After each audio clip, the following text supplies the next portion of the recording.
పీడిత ప్రజా నాటకరంగ సిద్ధాంతకర్త అగస్తా బోల్.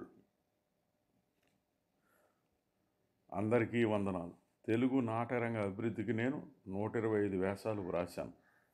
అవి సంకలనాలకు కూడా వచ్చాయి. గతంలో అవి అవ్యక్త ఆంధ్రప్రదేశ్లో 23 జిల్లాల్లో 33 పత్రికల్లో ప్రచురితమయ్యాయి. అనేక మంది మహనీయుల జీవిత చరిత్రలు కూడా వ్రాశాను. అవి కూడా సంకలనాలుగా కూడా వచ్చాయి. అందులో ఒకటి ఈ వ్యాసం మీకోసం. పీడిత ప్రజా నాటకరంగ సిద్ధాంతకర్త అగస్తో బోల్. పీడిత ప్రజల విముక్తి కోసం ధ్యేయంగా నాటకరంగాన్ని ఉపయోగించి కొత్త పుంతలు తొక్కించిన నాటక ప్రయోక్త అగస్తో బోల్. అందుకు అనుగుణంగా నూతన నాటకరంగాన్ని సృష్టించి ఉద్యమించిన నాటకర్త అగస్తో బోల్ తన నాటకరంగాన్ని థియేటర్ ఆఫ్ ది అప్రెస్డ్గా పేర్కొన్నాడు. దీన్ని పీడిత ప్రజా నాటకరంగం లేక పీడిత ప్రజా విముక్తి నాటకరంగం లేక విముక్తి నాటకరంగంగా తెలుగులోకి మనం అనుకూలంగా మార్చుకోవచ్చు. ప్రపంచ నాటకరంగంలో ఓ మహోన్నత వ్యక్తి అగస్తో బోల్ మే 2న పరమపదించటం తీరని లోటు. ప్రపంచవ్యాప్తంగా కళాకారులు ఆయనకు అశ్రు నీరాజనాలు అర్పించారు. ఈ సందర్భంగా తెలుగు నాటకరంగ కళాకారుల కోసం ఈ వ్యాసం. అగస్తో బోల్ బ్రెజిల్కి చెందిన వ్యక్తి. ఆయన నాయకత్వంలోని ఎరీనా థియేటర్ లాటిన్ అమెరికా అంతటా ప్రఖ్యాత నాటకరంగమైంది. 1964 సంవత్సరం తర్వాత బ్రెజిల్లో మిలిటరీ ప్రభుత్వం పరిపాలన వచ్చింది. బోల్ నాటకోద్యమం మీద ఆంక్షలు విధించింది. బోల్ కష్టాలు పడుతూనే నాటకాలు ప్రదర్శించాడు. బోల్ సైనిక ప్రభుత్వానికి వ్యతిరేకంగానే ఉన్నాడు. అందుకు 1971 సంవత్సరంలో శిక్షించబడ్డాడు. 3 నెలల్లో జైలు పాలయ్యాడు. విడుదలైన తర్వాత కుటుంబం శ్రేయస్సు దృష్ట్యా బ్రెజిల్ వదిలి వెళ్ళిపోయాడు. రాజకీయమైన నిబంధనల వల్ల బ్యూనోస్ ఐరిస్లో కూడా నివసించటం కష్టమైంది. అందుకు అర్జెంటీనా నుంచి పోర్చుగల్కి వెళ్ళిపోయాడు. బోల్ రాజకీయ నాటకరంగం గురించి ఆలోచించాడు. రాజకీయానికి అతీతమైన నాటకరంగం అతని దృష్టిలో లేదు. ముందు తెర వెనక 3 గోడలున్న నేటి ప్రొసీనియం థియేటర్ని బోల్ వ్యతిరేకించాడు. దీనివల్ల నటులు ప్రేక్షకులు విడదీయబడటం జరుగుతుంది.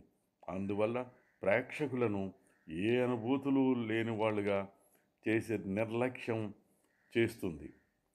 ప్రేక్షకుడన్న పదం సముచితం కాదంటాడు.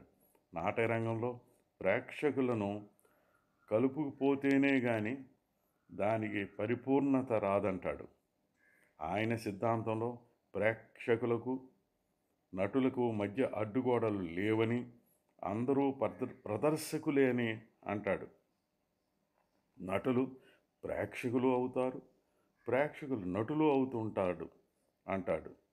ప్రేక్షకులు కేవలం వీక్షకులుగానే చూస్తూ ఉండిపోవటం కాకుండా నటనలో శిక్షణ పొంది నటులవ్వాలని, సందర్భాన్ని బట్టి ప్రేక్షకులు తమ పాత్రను పోషించాలని బోల్ ప్రతిపాదన. అందుకు 4 అంచెల ప్రణాళికను బోల్ రూపకల్పన చేశాడు. ప్రథమ దశ, నటులు కావాలనుకునేవారు అంతా కొన్ని ఎక్సర్సైజెస్ చేసి శిక్షణ పొందాలి. ద్వితీయ దశ, ప్రచారంలో ఉన్న భావ ప్రకటన సంబంధించిన పాత పద్ధతులు విడనాడి అందుకు బదులుగా తమ శరీరాల ద్వారానే భావ ప్రకటన వ్యక్తీకరించాలి. తృతీయ దశ బోల్ సిద్ధాంతం ప్రకారం అసలు నాటకం అనేది ఎప్పటికీ పూర్తి కాదు. ఒక ప్రారంభం, ఒక ముగింపు అంటూ ఉన్న ప్రస్తుత సంపూర్ణ నాటకాలకు భిన్నంగా బోల్ నాటకం ఉంటుంది.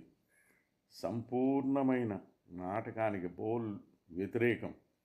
ఎందుకంటే నాటకం ఎప్పుడూ వర్తమానంలోనే ఉండాలి, కానీ గతాన్ని చెప్పకూడదన్నది బోల్ ఉద్దేశం.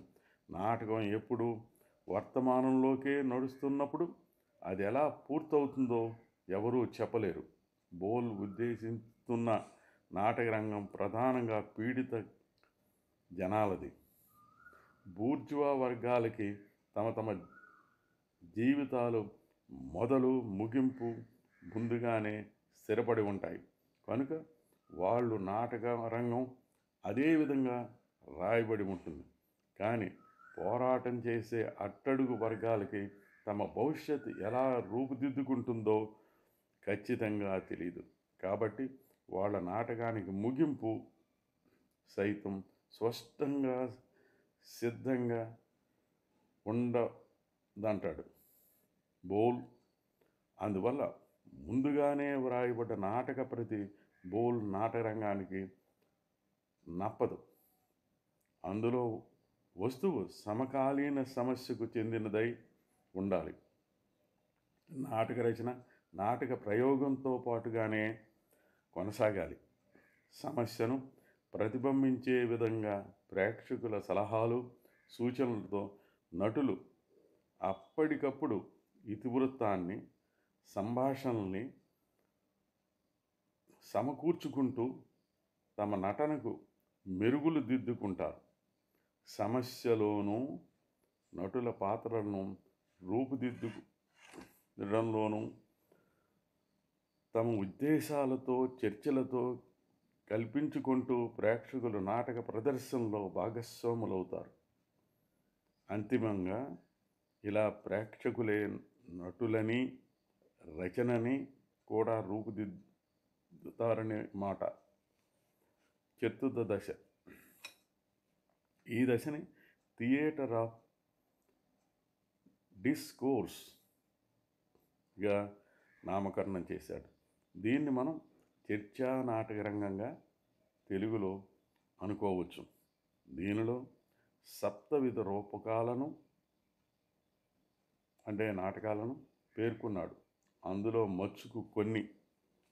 1. వార్తాపత్రిక నాటకం, న్యూస్ పేపర్ థియేటర్. అనేక రకాలున్నాయి. ఇటువంటి నాటకాన్ని బ్రెజిల్లోని సావో పౌల్ అనే ఊళ్ళో ఎరీనా థియేటర్ సంస్థ వారు మొదట్లో ప్రదర్శించేవారు. దినపత్రికలోని వార్తల్ని నాటకాలుగా చాలా సులభంగా వేసేవారు. ఆ రోజు పత్రికలోని వార్తలను కొందరు చదువుతారు.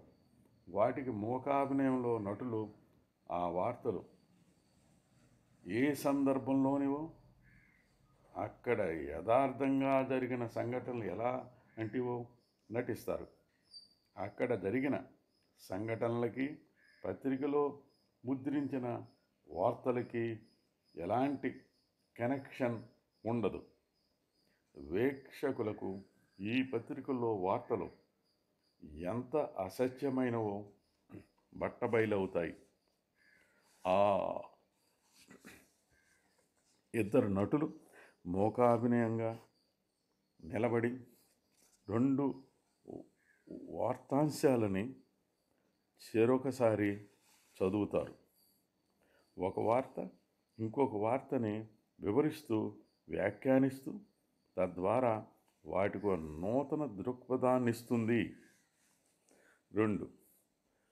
అదృశ్యమాన నాటకం, ఇన్విజిబుల్ థియేటర్. ఈ విధమైన నాటక ప్రదర్శనలో ప్రేక్షకులు నాటకం చూడటానికి కూర్చున్నట్లు కూర్చుని ఉండరు. రెస్టారెంట్స్లో, బజార్లో, పేమెంట్స్లో లేదు కానీ జనం నిలబడి ఉన్న క్యూలు కానీ ఎంపిక చేసుకుంటారు. 3. ఆచారాలు మరియు ముఖవాడాలు, రిచువల్స్ అండ్ మాస్క్ థియేటర్స్. పరిస్థితుల్లో మార్పు వచ్చినట్లు ఆచారాల్లో మార్పు తొందరగా రాదని బౌల్ గ్రహించాడు. సమాజంలో బడుగు బలహీన వర్గాలు ఆర్థిక అసమానతలను బట్టి బయటపడిన అంత క్రితం అలవాటు పడి ఉన్నందున ఇప్పుడు అంత త్వరగా బానిస స్వభావాల్లోంచి మాత్రం మానసికంగా బయటపడలేరు అంటాడు. ఒకవేళ సాంఘికంగా పై వర్గాలు మారి ఆ వర్గాలకు మేళ్ళు చేసిన, సమానంగా ఆదరించిన వీళ్ళు మనస్తత్వాలు మాత్రం అంత సులువుగా మారవు. ఉదాహరణకి ప్రిస్టు పాప నివేదన కోసం వచ్చిన వ్యక్తి ఇద్దరు అంటే కర్మకాండ రిచువల్ చేసేవాడు చేయించేవాడు వారి సాంఘిక స్థానాల దృష్ట్యా లేదా వర్గాల దృష్ట్యా భిన్నమైన వ్యక్తుల ముందు భిన్నమైన ముఖాలు మాస్క్లో కనిపిస్తారు.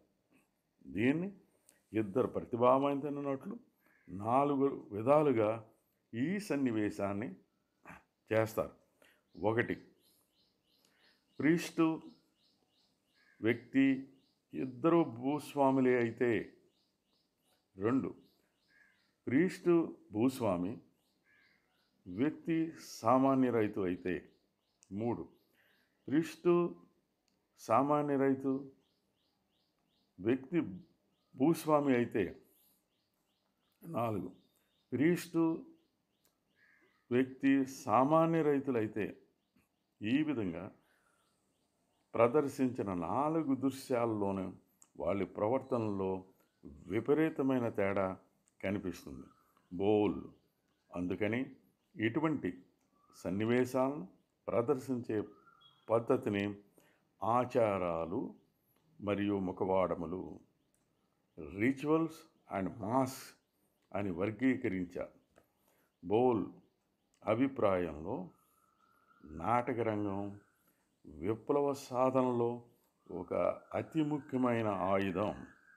అందుకనే పాలక వర్గాలు నాటకరంగం మీద తమ పట్టుని వదులుకోవు. కనుక